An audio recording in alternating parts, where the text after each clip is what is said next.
खेडे शिवापूर टोलनाक्यावर शेतकरी, अपंग व दिव्यांग हक्कांसाठी प्रहार संघटनांचं जोरदार आंदोलन. 7/12 कोरा, कर्जमाफी व दिव्यांगांना मानधनाची मागणी.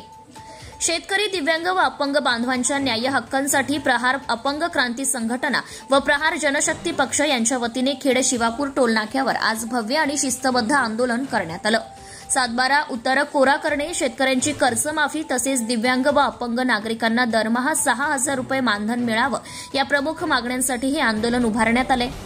यामध्ये प्रमुख मागण्या: दिव्यांग व अपंगांना मासिक 6,000 रुपये मानधन द्यावे, शेतकऱ्यांचे 7/12 उतारे कोरे करावेत, संपूर्ण कर्जमाफी तात्काळ लागू करावी, अपंगांसाठी शासकीय योजनांची अंमलबजावणी प्रभावीपणे व्हावी.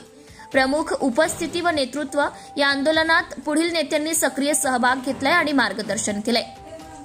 यामध्ये नामदेव वालगुडे अध्यक्ष, प्रहार अपंग क्रांती संघटना वेल्हा, बापू कुडले, प्रहार अपंग क्रांती संघटना भोर, अजय कांबळे अध्यक्ष, प्रहार जनशक्ती पक्ष भोर, आदित्य बोरगे जिल्हा प्रमुख, युवा संघटक पुणे, शिवसेना उभाटा गट, किशोर आमोलीग तालुका अध्यक्ष, रिपब्लिकन सेना, वनिता महाडिक अध्यक्ष, महिला प्रहार अपंग क्रांती संघटना भोर, मनीषा गायकवाड अध्यक्ष, महिला प्रहार अपंग क्रांती संघटना वेल्हा.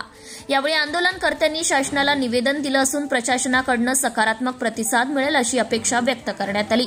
आंदोलन शांततामय पद्धतीने पार पडले, परंतु जर लवकरच या मागण्यांवर निर्णय न झाल्यास तीव्र स्वरूपात आंदोलन छेडण्यात येईल असा इशाराही संघटनेच्या वतीने देण्यात आला आहे.